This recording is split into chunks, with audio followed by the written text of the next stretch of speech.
Hello and welcome back to another video. I am so glad you're here. On this channel, I talk about news, controversies, and drama on the bookish side of the internet, and I certainly hope you'll stick around. Still working on hanging pictures and putting the finishing touches on everything. Just ignore the background for now, but I have a desk and a chair. I'm feeling like a real YouTuber now. It only took me 4 years. So today I've got some updates on some previously covered topics. I will put timestamps down below if you want to skip ahead to a particular story. And of course, I'll have them all linked in the description if you want to go and rewatch any of them. So let's start with an update on the Byndery. A quick refresher, this was a woman named Mandy who did custom book binding, including fan fiction, which is a whole controversy in itself.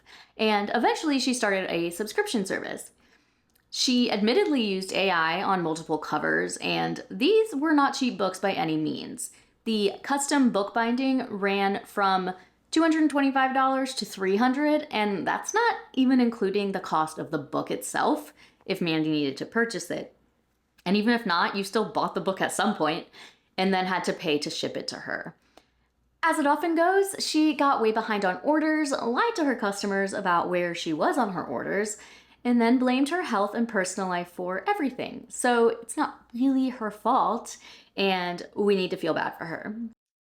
And then back in March, she just packed it all in without warning. This was in the past video, but as a refresher. Business statement. Due to financial hardship and difficult circumstances over the past year, the Byndery has closed. We are truly sorry for the frustration this has caused our customers and community. The Rush edition has been printed and some inventory is in hand. That is a book. Customers who have not initiated a payment dispute may be able to receive completed books if a prepaid shipping label is provided. Please see the full update on our website for details. So yeah, despite shipping already being paid for, if people want their books, they'll have to pay it again. As far as I know, a very small number of refunds have been given, but she's more or less disappeared for the past few months. So just a few days ago, she updated her Instagram while deleting every other post on it. She writes, "A message from Mandy, please read the caption. Hi everyone. First, I want to thank my family for stepping in during one of the hardest periods of my life. They carried responsibilities I couldn't, and I'm forever grateful for the love, patience, and strength they showed me. Many of you saw the update that was shared several months ago. I wasn't the one who wrote it, my family did. At that point, I wasn't able to manage the business or communicate with everyone myself. They were trying to hold together something that had already fallen apart while also helping me receive the medical care I desperately needed. I'm incredibly thankful they carried that burden when I couldn't. I also want to thank everyone who supported the Byndery over the years. You've helped me build something I truly loved and gave me a community I'll treasure for the rest of my life. Unfortunately, the Byndery is permanently closed. I know many of you deserved far more than the silence you received. You deserved communication, honesty, and an apology directly from me. I'm sorry. From the depths of my soul, I'm sorry. I've carried that weight every day, and I know my absence caused hurt, frustration, and disappointment for people who believed in me. Over time, my health deteriorated in ways that neither my family nor I fully recognized until it became a crisis. I was hospitalized, spent months receiving treatment, and was diagnosed with bipolar I disorder with manic episodes and psychosis. I also developed small fiber neuropathy in my hands from an autoimmune condition we're still trying to diagnose. Losing confidence in my ability to physically create added another layer to an already overwhelming situation. While all of this was happening, our home suffered significant water damage. The entire first floor, including my workshop, inventory, and materials, had to be packed out while the house underwent reconstruction. None of these things excuse what happened. They do explain why everything unraveled so quickly and why I disappeared in ways that even I didn't fully understand until much later. I didn't intentionally abandon anyone. I didn't decide to stop answering emails or fulfilling orders. By the time I realized how sick I had become, I had already lost control of the business. During my absence, the business continued accumulating expenses while required filings and administrative responsibilities fell behind. Eventually, the business defaulted and was administratively closed. The responsibility ultimately belongs to me. My heart is broken that my illness affected so many people who trusted me. I know an apology cannot erase the frustration, disappointment, or financial loss that some of you experienced. Even so, I want to do everything I reasonably can to make things right. As our home renovations come to an end, I'd like to begin working through the remaining outstanding book orders. I'd also like to provide the final class video that many members never received. If you did not receive your order and did not receive a chargeback or a refund, please email the Byndery@gmail.com with your order number. And that was for a bookbinding class that she had sold as like a course. I'll review every request individually and complete what I can as I'm physically, mentally, and financially able. Every remaining book will be made using my personal funds because the business no longer exists. I can't promise a timeline, but I can promise honesty, communication, and a genuine effort to fulfill as many outstanding commitments as possible. That's the least I can do for those who supported me. The Bindery was one of the greatest joys of my life, and losing it has been heartbreaking. I wish I could change what happened. I know I can't. What I can do is be honest and keep my promises. Thank you to everyone who believed in my work, supported my dreams, and showed kindness to my family during the hardest chapter of our lives. Why that needed to be 20 separate slides, I will never know. Here is what the actual caption said, and the only comment I have a screenshot of because she quickly disabled comments on this post. TLDR, I'm sorry. A severe multi-level crisis led to the Bindery closing and left many of you without the communication you deserved. I'm finally able to explain what happened and begin making things right. If you didn't get your money back via chargeback, email me, thebindery@gmail.com, for a longer explanation. See the slides. Yours always, Mandy. And then my lovely friend Kelly said, as someone who went through months of torture with banks to receive a refund for almost $1,000 that you decided to disappear with, I can confidently say that none of us asked for a clarification on why you did what you did. This has taken a toll on your customers' mental health, and you are the only one to blame for that. And Mandy responded, okay, period. We all know those periods make such a difference. Reading with Talia said, maybe don't be rude to the customer you scammed out of thousands of dollars. You messed up badly, and health is not an excuse, or as you use it, an explanation of why you did what you did. Why would anyone want the books now after you put them through the ringer with your actions? You got away with a lot of money. Money people work hard for. So yeah, I mean, there obviously isn't anything she could say to make things right, but simply saying okay when Kelly mentioned that no one asked for this is very dismissive. And it makes it feel like she really posted this in hopes that people would have just moved on from it by now and would sympathize with her. I can definitely understand the impulse to explain why she did what she did and everything that was going on in her personal life, but I seriously hate it when people do this. If she did feel like it was absolutely necessary to explain, all she needed to say was, I let things in my personal life affect my business, and that was wrong. So a couple things from her post that really rubbed me the wrong way. First, where she says, I didn't intentionally abandon anyone. I didn't decide to stop answering emails or fulfilling orders. By the time I realized how sick I had become, I had already lost control of the business. I mean, your health may have been the reason behind it, but you did, in fact, decide to stop answering emails and abandon everyone. I feel like she really could have just deleted this slide because it really just feels like more excuses, even though she swears that isn't why she made this post. Another one that bothered me. I'll review every request individually and complete what I can as I'm physically, mentally, and financially able. Every remaining book will be made using my personal funds because the business no longer exists. So I'm gonna hold your hand when I say this, Mandy. Your personal funds belong to your customers. That is not your money until you deliver the product they paid for. I feel like she said this to make a point, like, look how good and noble I am paying out of my own pocket to fulfill these orders. Meanwhile, girlfriend already got paid for those orders. If she didn't allocate what money she needed for materials and shipping, that's on her, and she doesn't get a pat on the back for doing exactly what she was paid to do. And I understand that her house had a flood, but like insurance, and she should have had business insurance. Maybe I got that wrong. I don't know, but whatever. So now she's actually replying to emails. It's the same old story. I don't know exactly what this person emailed her, but the subject line is denied chargeback, so I'm assuming something to do with a denied chargeback. Anyways, Mandy says, what book was this for? I can see the payment and chargeback info, but I can't see the purchase itself. I don't have any way to refund you. If it's Rush, the only thing I can offer for Rush is sending it out with a label you purchased. Because it's only the book, this can be done via media mail as well. If it's Devin Sinclair, I can bind the book with the art we promoted. This isn't a company anymore. I'm not opening back up. Everything is my personal funds now, and I'm on a fixed disability income, and I can't afford to refund everyone who deserves one. So the options I have in place are the only options I have. I'm so sorry. I mean, it's just unreal. She can't even cover the shipping cost, which, let me remind you, was already paid for. I honestly don't know what the solution would be here.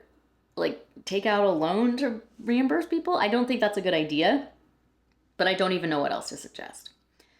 But one thing I do know is that the burden should be on her and not on her customers.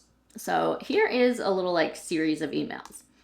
Someone messaged her and said, outstanding final order. I was a sub of the box. I never got my final box. I want a refund. I cannot even log in to see what my order number was. And Mandy said, there are no refunds to give. I'm sorry. And the same person said, fine, then I want my books. This is theft. And Mandy said, I don't have the mental capacity to deal with the anger. I'm sorry that's how you feel. I'm trying to make it right, but I don't have to subject myself to more mental anguish for it. I'm blocking and moving forward. This is just not it. This is not how we should be dealing with customers who are owed something. And while this is certainly an upset message, it isn't abusive or out of line. It is theft. And Mandy isn't being personally attacked. She did something very wrong, and she should be willing to let people air out their frustrations. Sure, she doesn't need to, subject herself to mental anguish, but she should not be blocking people she has unfinished business with, particularly when the customer didn't even say anything wrong. It just isn't fair for her to make people feel like they need to tiptoe around in order to get any kind of resolution. One more thing I want to mention about the Byndery. Back in my first video, I spoke about another company called Silver and Sage Publishing. There was a lot of confusion on whether this was a new company Mandy was starting or if it was actually run by her sister-in-law Natalie, as they claimed. Mandy was listed as a registered agent for the LLC, which led a lot of people to believe this was just a way for her to start over. And this screenshot is from back then, so that's why it says in existence. Natalie made a super long Instagram video explaining that Mandy was just helping her out because the business was to be registered in Texas, and Natalie was moving there but didn't have an address to use yet, and that's where Mandy lives, yada, yada, yada. So as of now, there hasn't been a single new post since Natalie's video. The website domain is also expired, so I feel like it's safe to say that this business never got on its feet. And if everything that she said was true about Mandy being only involved to the extent of her name on a piece of paper, then I truly do feel bad for Natalie. There were never any production pictures or actually commissioned art shown, and there were no specific titles ever announced. So I hope at least she didn't invest thousands of dollars for it to all fall apart. Again, who knows if what she said is even true. I am choosing to believe her, but it doesn't really matter. If I become aware of any further updates, I will of course report back, but as of now, no one is really getting any money back or their books unless, of course, they pay for it all over again. The next subject to update you on is Ashley Olivier, also known as Enchanted Author Services. And as a reminder, she is an editor that took thousands of dollars from people, and in some cases, she fulfilled some of the work, in some cases, none at all, and she just completely ghosted her clients. She also often lied about having done any work when her clients would check in with her, and then when people would demand to see her progress, the timestamps would reveal that edits had only been made the same day or the day before.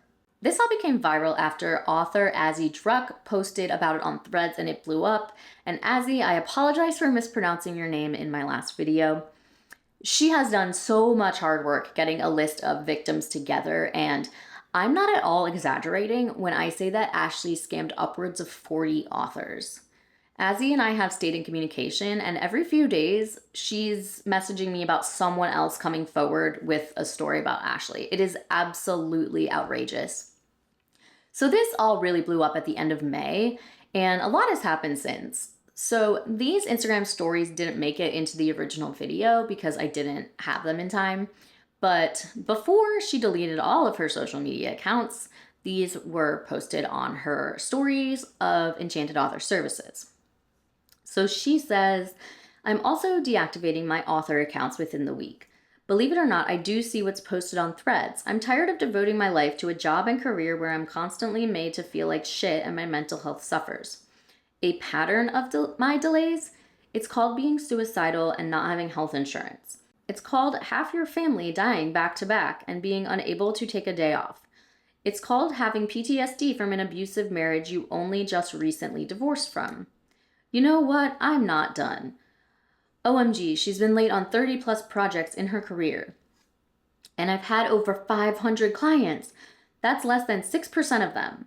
I'm so fucking sorry I pissed off 6% of my clients in 7 years of fucking work. I'm sorry that I was struggling to not, kill myself, and some slipped through the cracks.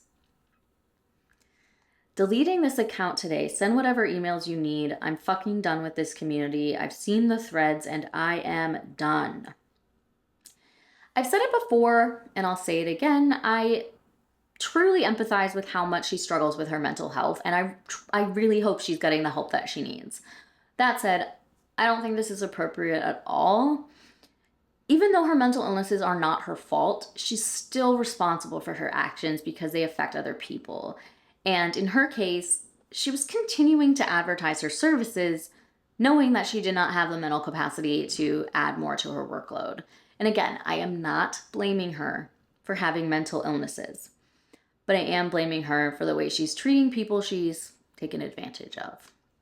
So over on Facebook, Azzy reposted her long thread exposing Ashley and all of the people she hurt. Well, Ashley's ex-fiance found that post and decided to comment. He writes, "She isn't a scammer. She may be my ex-fiance, but I refuse any defamation on her behalf. As someone who would take her to the ER and be by her side, she isn't perfect, but she fucking loved her customers. We are all going through shit. So stop being a royal cunt. She never had any ill intentions." First of all, I always cringe when significant others come in trying to defend their scammy partner or ex-partner. It's so embarrassing. Secondly, at this point, her not having ill intent is irrelevant. She did what she did, and whether or not it was premeditated, she did not fulfill her end of the contracts that she signed. And no one asked, but looking at this man's profile, he doesn't seem like someone who should be calling people royal cunts, and I will leave it at that. Okay, so ready for the bombshell. On June 26th, several of the authors who spoke out about Ashley received the following email. Legal notice 26-11498 Ashley M. Olivier, Chapter 7 Bankruptcy in Eastern District of Louisiana. Dear Sir or Madam, our office represents Ashley M. Olivier in her Chapter 7 bankruptcy case pending in the United States Bankruptcy Court for the Eastern District of Louisiana, case number 26-11498, filed on June 19, 2026. Please find the official notice of bankruptcy filing attached hereto. The debt owed to you is listed in this bankruptcy proceeding and is subject to discharge. As a creditor, you have the right to file a proof of claim with the bankruptcy court. For your convenience, a blank proof of claim form is attached, and an online filing option is available through the court's filing system. You may opt to seek legal advice regarding your rights as a creditor. Please consider this correspondence as official notice of Ms. Olivier's bankruptcy filing. Ms. Olivier has asked that we convey her sincere regret regarding this matter. All future correspondence regarding this matter should be directed to our office at the address below or by replying to this email. Be advised that direct contact with our client is strictly prohibited by the automatic stay provisions of the Bankruptcy Code. Thank you to your attention to this matter. And attached was this notice of bankruptcy case filing. A bankruptcy case concerning the debtors listed below was filed under Chapter 7 of the United States Bankruptcy Code, entered on whatever. Lister information. In most instances, the filing of the bankruptcy automatically stays certain collection and other actions against the debtor and the debtor's property. Under certain circumstances, the stay may be limited to 30 days or not exist at all, although the debtor can request the court to extend or impose a stay. If you attempt to collect a debt or take other action in the violation of the bankruptcy code, you may be penalized. Consult a lawyer to determine your rights in this case. If you would like to view the bankruptcy petition or other documents filed by the debtor, they are available at our internet homepage, and then it lists all of this. You may be a creditor of the debtor. If so, you will receive an additional notice from the court setting forth important deadlines. So, bankruptcy. Let's talk a little bit more about what Chapter 7 bankruptcy is and what this means for her former clients. This is from the uscourts.gov website, and I'll link it below. Background. A Chapter 7 bankruptcy case does not involve the filing of a plan of repayment as in Chapter 13. Instead, the bankruptcy trustee gathers and sells the debtor's non-exempt assets and uses the proceeds of such assets to pay holders of claims, creditors, in accordance with the provisions of the bankruptcy code. Part of the debtor's property may be subject to liens and mortgages that pledge the property to other creditors. In addition, the bankruptcy code will allow the debtor to keep certain exempt property, but a trustee will liquidate the debtor's remaining assets. Accordingly, potential debtors should realize that the filing of a petition under Chapter 7 may result in the loss of property. There is a lot of information, so I'm just going to kind of skip around to what I feel is important.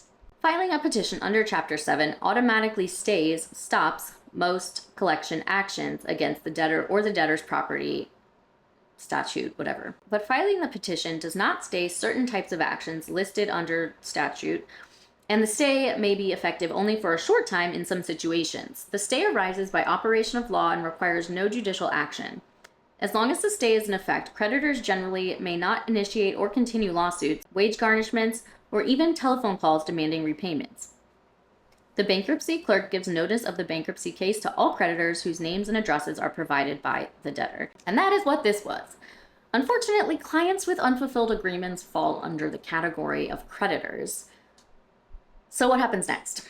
The Chapter 7 discharge. A discharge releases individual debtors from personal liability for most debts and prevents the creditors owed those debts from taking any collection actions against the debtor.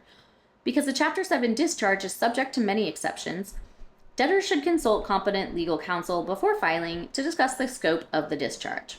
Generally, excluding cases that are dismissed or converted, individual debtors receive a discharge in more than 99% of Chapter 7 cases. In most cases, unless a party in interest files a complaint objecting to the discharge or a motion to extend the time to object, the bankruptcy court will issue a discharge order relatively early in the case, generally 60 to 90 days after the date first set for the meeting of the creditors. The grounds for denying an individual debtor a discharge in a Chapter 7 case are narrow and are construed against the moving party. Among other reasons, the court may deny a debtor a discharge if it finds that the debtor failed to keep or produce adequate books or financial records, failed to explain satisfactorily of any loss of assets, committed a bankruptcy crime such as perjury, failed to obey a lawful order of the bankruptcy court, fraudulently transferred, concealed, or destroyed property that would have become property of the estate, or failed to complete an approved instructional course concerning financial management. So from my non-lawyer understanding, all of her clients are shit out of luck basically, because she filed bankruptcy and will likely have her debts discharged, as it's the case more than 99% of the time. There's not really much hope for anyone getting refunded. And as I alluded to earlier, Azzy did a ton of work getting names gathered of those affected by Ashley as a way of solidarity, and prior to the bankruptcy, a possible class action lawsuit. So I will link that down below if you'd like to check out some of the scammed authors and consider supporting them. I do also want to shout out the over 40 editors and PR companies who offer discounted services to those authors. This whole situation has been appalling, but it is truly beautiful to see people coming together to help each other out. The last update to cover today is Crowdessa, the artist who stole over $43,000 over 3 backer kit campaigns. You may remember them from their plethora of excuses, including a flea infestation, a sinus fungus, job hunting, among other things. They also never sent our dino friend her ghost pin, and let me just inform you from the start, I unfortunately have not found any way to get in touch with her, but I've not given up hope. If anyone who was a backer on Crow's Foxrite Apothecary campaign wants to try reaching out to her, a lot of my incredible subscribers want to spread some love in the form of pins if she's open to it. I called her Dino in the first video. This is her icon. Again, if anyone is willing to try contacting her, shoot me a DM or email and I will give you her username and point you in the direction of what post she's commented on. I think someone already did, unfortunately.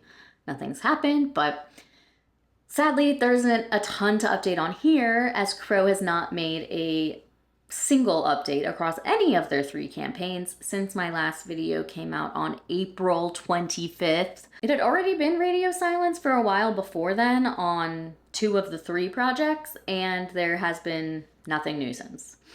They have been active on Tumblr as recently as 1 day ago as I'm filming this, so we know they haven't succumbed to the sinus fungus, but unfortunately, that doesn't really help with people getting their pins. One thing that has shifted, however, is people being more openly upset on the community pages of the campaigns. Someone actually posted a link to my video on the Pride Potions page, which was actually really cool to see. You guys are awesome, and I always appreciate it when you share my videos, so thank you. And also, I'm sorry you had to see your comments in a video on my channel, because that pretty much always means that someone was being sketchy with your money. So let's first look at the backer posts from the Pride Potions campaign, which, as a reminder, was estimated to ship out in October of 2024. Please just ship these out. You will be so relieved and will have a massive weight lifted off your shoulders.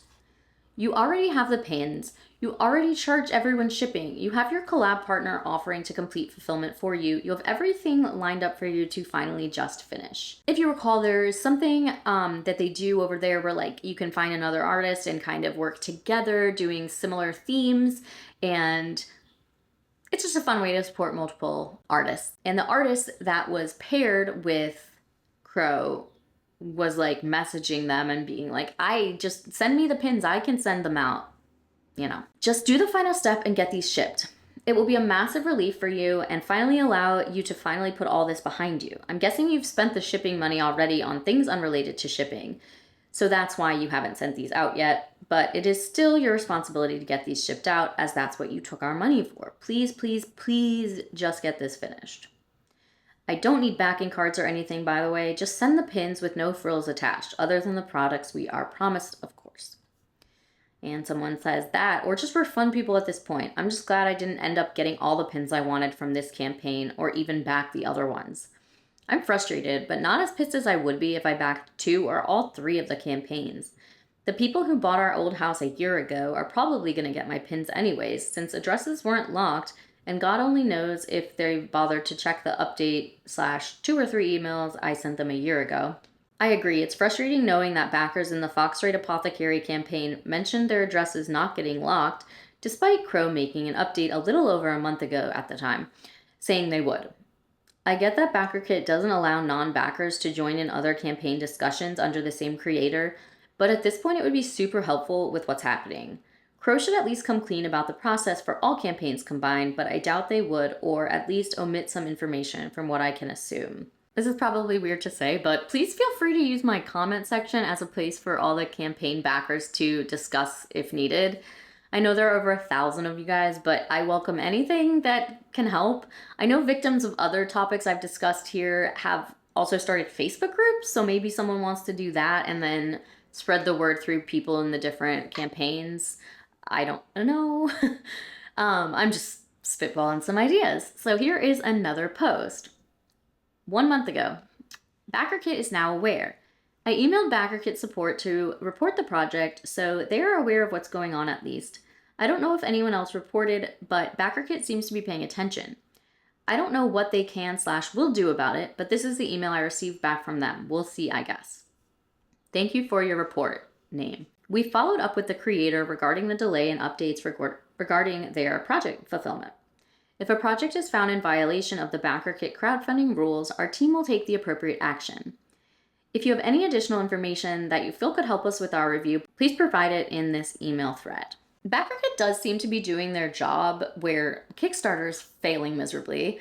because there's now a big old banner on the top of the project page that says this project is under review with BackerKit Trust and Safety. So if nothing else, hopefully Crow will be banned from making future campaigns. On to the comments of that post. I don't know when it appeared, but the main page of this campaign now has a banner at the top that says this project is under review with BackerKit Trust and Safety. So that's something. Same message on Decadent Orchard, but not the regular Foxrite Apothecary. Though to be honest, I don't know what BackerKit is able to do. It's not like they have the money to return to us. They can make it so Crow isn't able to make more campaigns, but beyond that, shrug. I just hope they're able to do something. 22 days ago. I hope you hear back from them. This is crazy it's gone on for so long while Crow has the product in hand.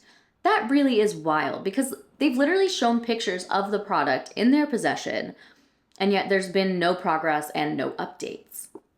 My theory, that is a theory and not an accusation, is that perhaps they spent the money that folks paid for shipping on something that was not shipping. And perhaps they no longer have the money to cover shipping for almost 1,300 packages.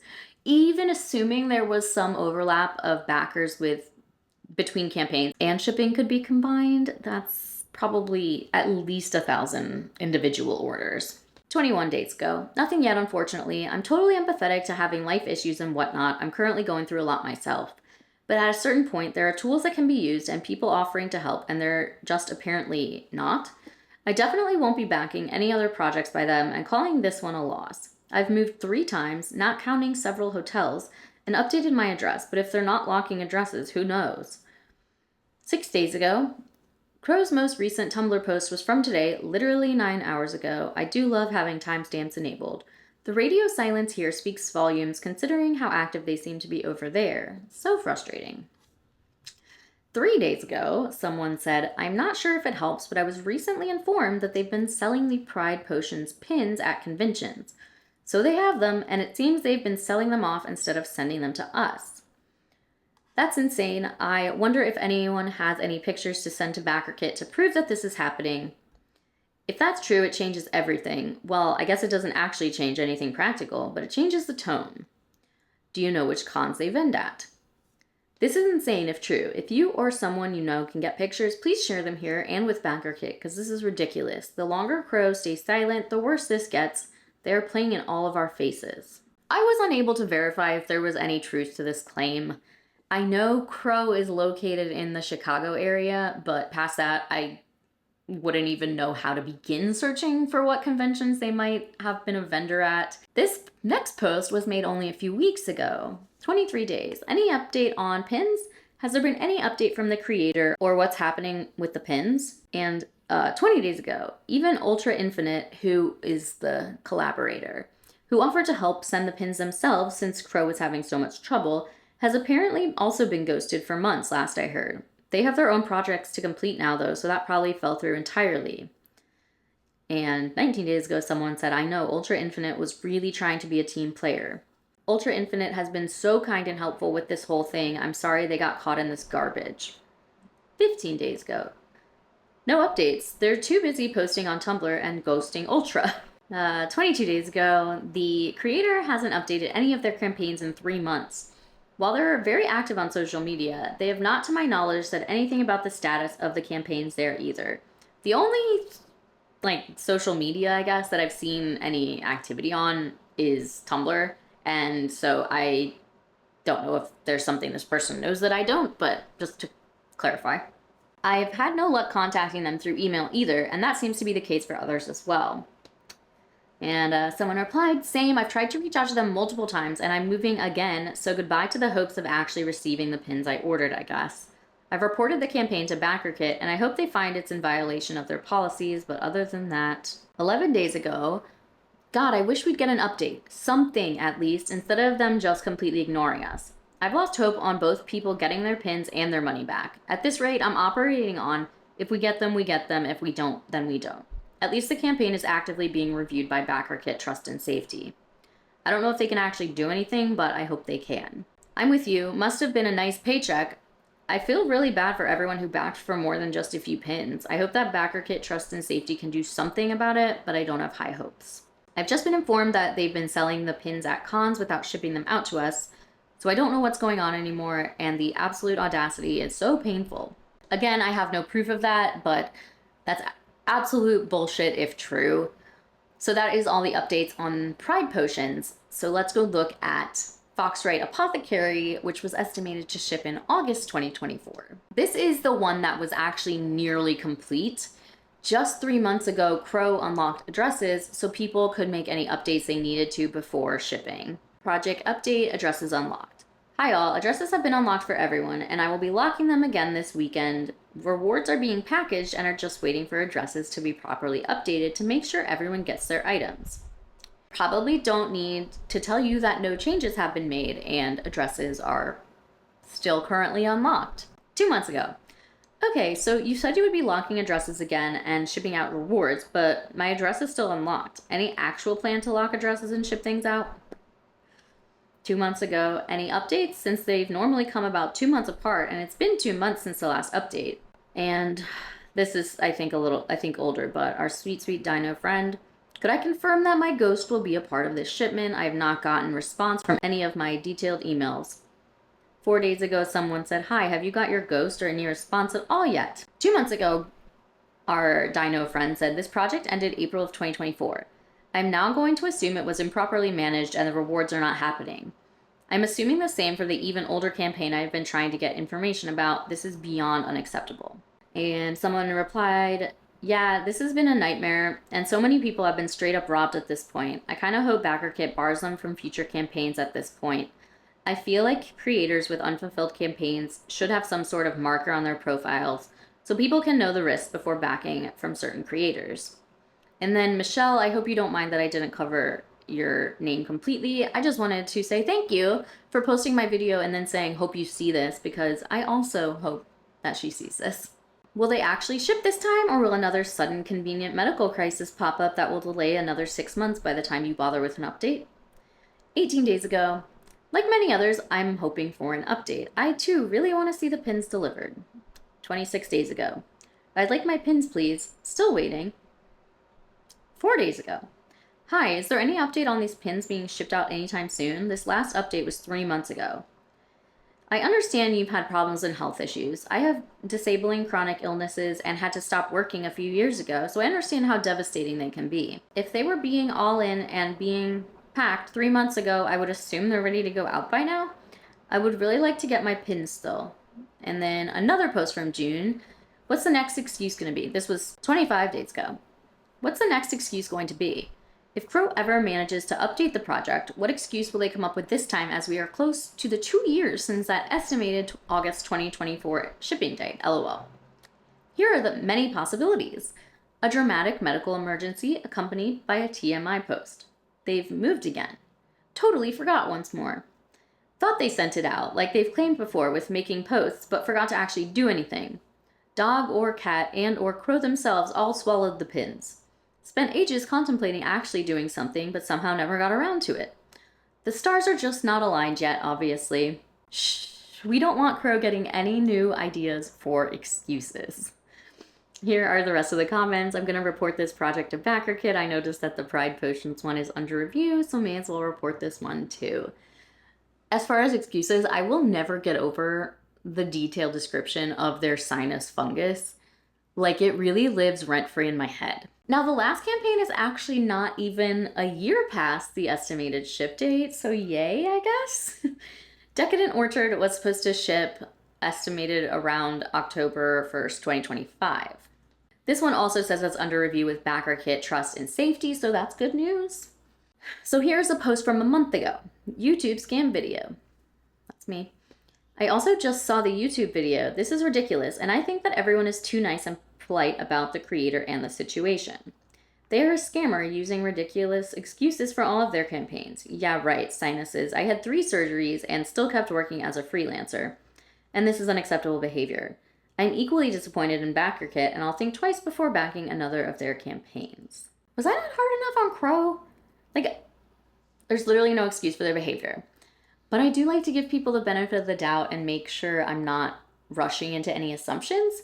I do truly believe in this case, Crow is a scammer. Do I think that they set out to scam? I don't think so, but that's not really relevant. They need to grow the hell up and face the people who paid nearly $45,000 for a product they never received.